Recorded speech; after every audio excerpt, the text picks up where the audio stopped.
조배수 의원입니다. 근데 명칭을 어떻게 해야 될지 직무대행이시니까 예. 예, 대행으로 하겠습니다.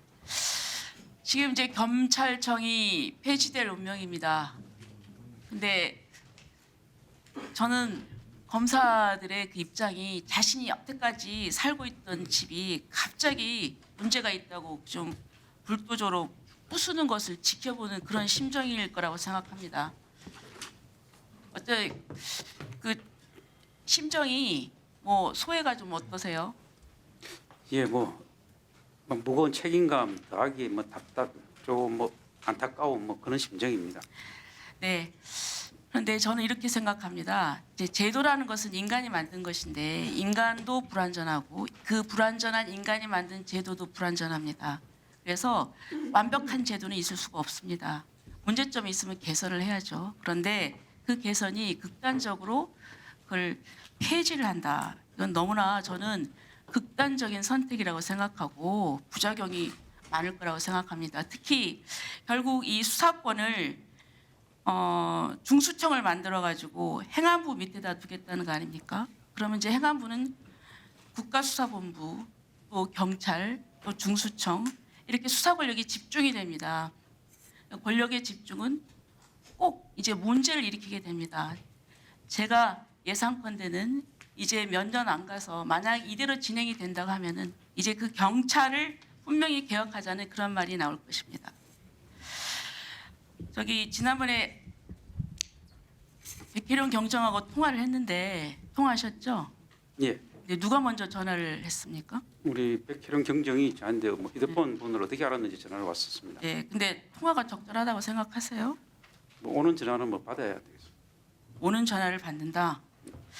그런데 그러면 일선 검사가 막 전화하면은 저 전화 받으십니까? 일선 검사가? 사실 그 전화 누구 전화인지는 모른 채 받았습니다. 자, 그런데 알았으면 저는 이렇게 생각해요.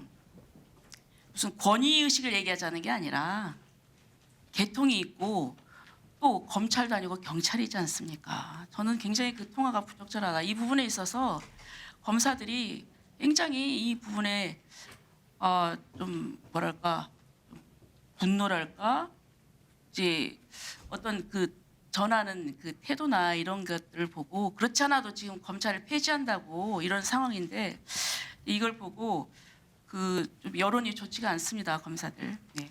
그다음에 이제 보안 수사권 문제를 얘기를 하겠습니다.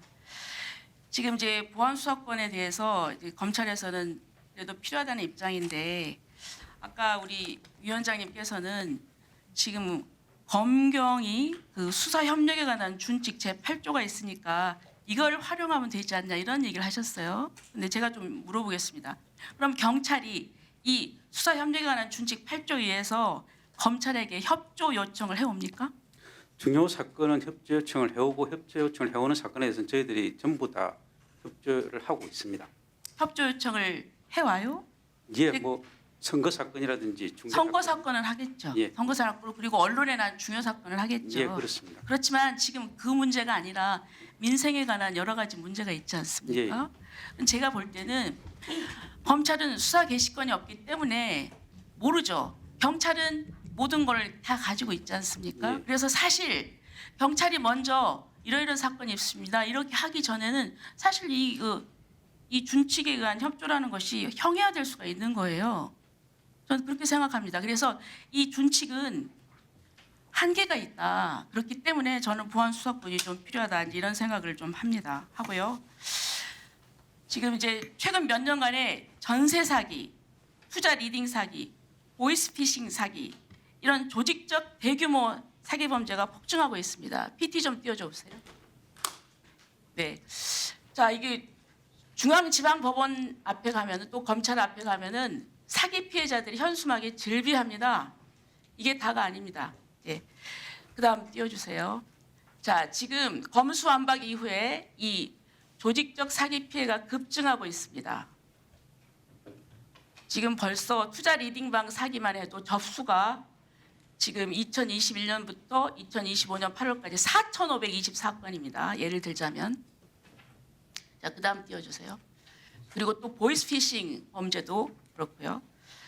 자, 그런데 이 조직 사기 사건은 범행 수법이 아주 조직적이고 피해자가 다수이고 또 다국적 자금 세탁에 얽혀서 수사의 전문성이 필요합니다. 그런데 수사 기소가 분리가 되면 전문성 있는 검찰이 수사도 못하고 피해금 환수 이게 굉장히 중요한 건데 이 절차도 제대로 이루어지지가 않아서 피해자들 보호하지 못한 일이 발생합니다. 자, 그다음에 제가 이번에 국감에 증인으로 신청을 했는데 이게 채택이 안 됐어요. 제가 그래서 그분들이 호소하는 말을 지금 저 동영상을 해가지고 지금 잠깐 좀 보여드리겠습니다. 예, 동영상 아니요. 오늘 피해자들이 검사님들에게 주범과 공범의 실수감 기소를 호소하는 이유는 피해자들의 희망은 검사님들이기 때문입니다. 사기 당하기 전에는 변호사가 좋은 사람, 검사가 나쁜 사람인 줄 알았지만 현실은 정반대였으니 검사님은 피해자 편이었습니다. 또 검사님이 피해자들에게 얼마나 소중한지 말씀드리겠습니다. 현재 국민범죄 대부분 사건들은 수소, 강남, 서초서 이 세 군데에서 80~90%를 수사하고 있는데 문제는 진흥팀에서조차 모든 범죄의 핵심인 코인을 너무나 모른다는 것입니다. 결국 조사하려면 4년이 걸린다고 해서 고소를 취하하고 중앙지검에 넣었더니 중앙지검에서는 바로 사건이 속결속결로 진행되었습니다. 강남 경찰서에서는 수롱과 이도리움을 통해 빼돌린다라고 얘기했더니 수사관 말 자기는 검색 사기를 사기로 보지 이것은 사기로 안 본다고 말했고 그럼 엄청난 피해자가 있는데 어떻게 할 거냐라고 물으니 나는 수사 못한다. 이게 말이 됩니까? 또 피해자들이 경험한 경찰은 이해하기 어려운 사건은 맡기는 것도 하지 않고 수사를 해도 수사력이 떨어지니 시간만 지체되고 있습니다. 더 나아가 경찰들은 수사 부서를 기피하고 있으니 제가 만난 수사관님도 이현사인데 수사 부서에서는 이현사가 최고 무참이고 본인도 수사 부서가 너무 힘들어 비동대로 간다고 했습니다. 최근 캄보디아 사태처럼 조직 사기범들은 계속 진흥화되고 이름만 바꿔가며 끊임없이 피해자들을 양산하고 있는데 수사력이 떨어지면 어떻게 조직 사기를 막탈할 수 있겠습니까? 그래서 피해자들은 민생을 초토화시키는 조직 사기도 특검처럼 검사님이 수사와 기소를 담당해 주시기를 강력히 요구하는 바입니다. 네, 이게 현실의 소리입니다. 여기에 대한 어떤 대비책이나 이런 걸 연구하고 좀 준비해 두신 게 있나요? 예, 저희들도 이제 수사 기소가 분리돼서 중소청으로 저는 사건이 가게 되면은 저희들 수사 역량이 손실되지 않고 온전히 이양될 수 있도록 최선의 준비를 다하도록 하겠습니다. 아니, 제가 그걸 물어보는 게 아니잖아요. 지금 저분들은 수사 기소가 분리가 되면은 저 사건이 제대로 조사가 안 될 것이다. 그걸 걱정하고 있는데 무슨 중수청 말씀하십니까? 그 입법이 되기 전까지 아직 저희들 1년 정도 시간이 남았는데 최선을 다해서 저희들이 가진 수사력 모든 걸 활용해서 억울한 사람 조금이나마 구제할 수 있도록 노력하겠습니다.